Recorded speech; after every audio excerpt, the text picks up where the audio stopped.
Have you ever noticed when you ask someone to talk about a change they're making for the better in their personal lives, they're often really energetic? Whether it's training for a marathon, picking up an old hobby, or learning a new skill, for most people, self-transformation projects occupy a very positive emotional space. Self-transformation is empowering, energizing, even exhilarating. I mean, just take a look at some of the titles of self-help books. Awaken the Giant Within, Practicing the Power of Now. Or here's a great one we can all relate to. You Are a Badass. How to Stop Doubting Your Greatness and Start Living an Awesome Life. When it comes to self-transformation, you can't help but get a sense of the excitement. But there's another type of transformation that occupies a very different emotional space: the transformation of organizations. If you're like most people, when you hear the words, "our organization is going to start a transformation," you're thinking, uh-oh, layoffs. The blood drains from your face, your mind goes into overdrive, frantically searching for some place to run and hide. Well, you can run, but you really can't hide. Most of us spend the majority of our waking hours involved in organizations. And due to changes in globalization, changes due to advances in technology and other factors, the reality is our organizations are constantly having to adapt. In fact, I call this the era of always-on transformation. When I shared this idea with my wife, Nicola, she said, "Always-on transformation? That sounds exhausting."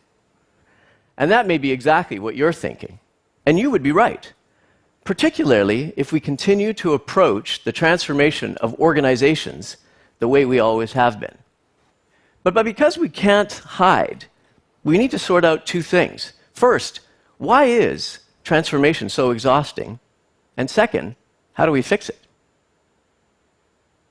First of all, let's acknowledge that change is hard. People naturally resist change, especially when it's imposed on them. But there are things that organizations do that make change even harder and more exhausting for people than it needs to be.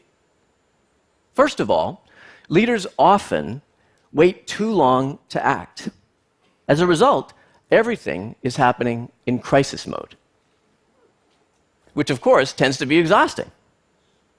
Or, given the urgency, what they'll do is they'll just focus on the short-term results, but that doesn't give any hope for the future.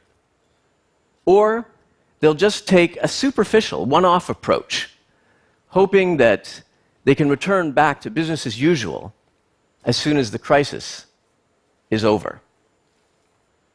This kind of approach is kind of the way some students approach preparing for standardized tests.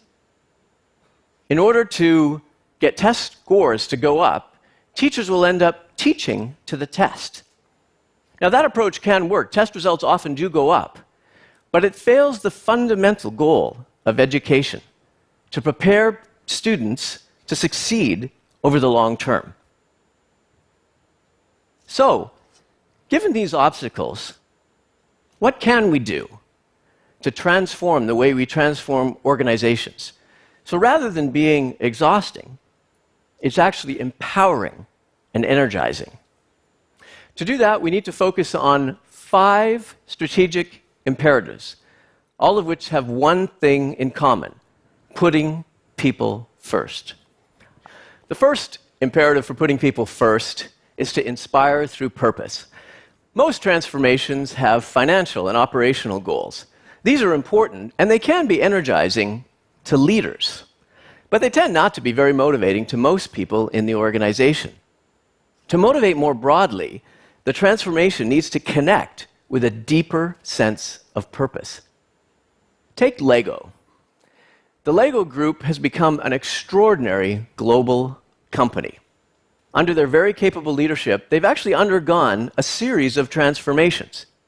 While each of these has had a very specific focus, The North Star, linking and guiding all of them, has been LEGO's powerful purpose. Inspire and develop the builders of tomorrow. Expanding globally, it's not about increasing sales, but about giving millions of additional children access to LEGO building bricks.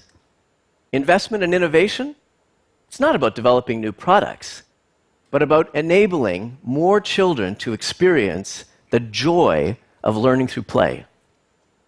Not surprisingly, that deep sense of purpose tends to be highly motivating to LEGO's people. The second imperative for putting people first is to go all in. Too many transformations are nothing more than headcount cutting exercises, layoffs under the guise of transformation. In the face of relentless competition, it may well be that you will have to take the painful decision to downsize the organization, just as you may have to lose some weight in order to run a marathon. But losing weight alone will not get you across the finish line with a winning time. To win, you need to go all in. You need to go all in. Rather than just cutting costs, you need to think about initiatives that will enable you to win in the medium term, initiatives to drive growth, actions that will fundamentally change the way the company operates, and very importantly, investments to develop the leadership and the talent. The third imperative for putting people first is to enable people with the capabilities that they need to succeed during the transformation and beyond. Over the years, I've competed in a number of triathlons. Frankly, I'm not that good. But I do have one distinct capability. I am remarkably fast at finding my bike. By the time I finish the swim, almost all the bikes are already gone. Real triathletes know that each leg, the swim, the bike, the run, really requires different capabilities, different tools, different skills, different techniques. Likewise, when we transform organizations, we need to be sure that we're giving our people the skills and the tools they need along the way. Kronos, a global software company, recognized the need to transfer from building products, software products, to building software as a service. To enable its people to take that transformation, first of all, they invested in new tools that would enable their employees to monitor the usage of the features as well as customer satisfaction with the new service. They also invested in skill development so that their employees would be able to resolve customer service problems on the spot. And very importantly, they also reinforced the collaborative behaviors that would be required to deliver an end-to-end seamless customer experience. Because of these investments, rather than feeling overwhelmed by the transformation, Kronos employees actually felt energized and empowered in their new roles. In the era of always-on transformation, change is a constant. My fourth imperative, therefore, is to instill a culture of continuous learning. When Satya Nadella became the CEO of Microsoft in February 2014, he embarked on an ambitious transformation journey to prepare the company to compete in a mobile-first, cloud-first world. This included changes to strategy, the organization, and very importantly, the culture. Microsoft's culture at the time was one of silos and internal competition, not exactly conducive to learning. Nadella took this head-on. He rallied his leadership around his vision for a living, learning culture, shifting from a fixed mindset, where your role was to show up as the smartest person in the room, to a growth mindset, where your role was to listen, to learn, and to bring out the best in people. While early days, Microsoft employees already noticed a shift in the culture. Clear evidence of Microsoft putting people first. My fifth and final imperative is specifically for leaders. In a transformation, a leader needs to have a vision, a clear roadmap with milestones, and then you need to hold people accountable for results. In other words, you need to be directive. But in order to capture the hearts and minds of people, you also need to be inclusive. Inclusive leadership is critical to putting people first. I live in the San Francisco Bay Area, and right now, our basketball team is the best in the league.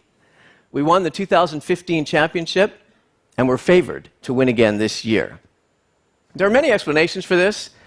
They have some fabulous players, but one of the key reasons is their head coach, Steve Kerr, is an inclusive leader. When Kerr came to the Warriors in 2014, the Warriors were looking for a major transformation. They hadn't won a national championship since 1975. Kerr came in, and he had a clear vision, and he immediately got to work. From the outset, he reached out and engaged the players and the staff. He created an environment of open debate and solicited suggestions. During games, he would often ask, "What are you seeing that I'm missing?" One of the best examples of this came in Game 4 of the 2015 finals. The Warriors were down 2-1 when Kerr made the decision to change the starting lineup. A bold move by any measure. The Warriors won the game and went on to win the championship. And it is widely viewed that that move was the pivotal move in their victory. Interestingly, it wasn't actually Kerr's idea. It was the idea of his 28-year-old assistant, Nick Uren. Because of Kerr's leadership style, Uren felt comfortable bringing the idea forward. And Kerr not only listened, but he implemented the idea, and then afterwards gave Uren all the credit. Actions all consistent with Kerr's highly inclusive approach to leadership. In the era of always-on transformation, organizations are always going to be transforming. But doing so does not have to be exhausting. We owe it to ourselves, to our organizations, and to society more broadly to boldly transform our approach to transformation. To do that, we need to start putting people first. Thank you.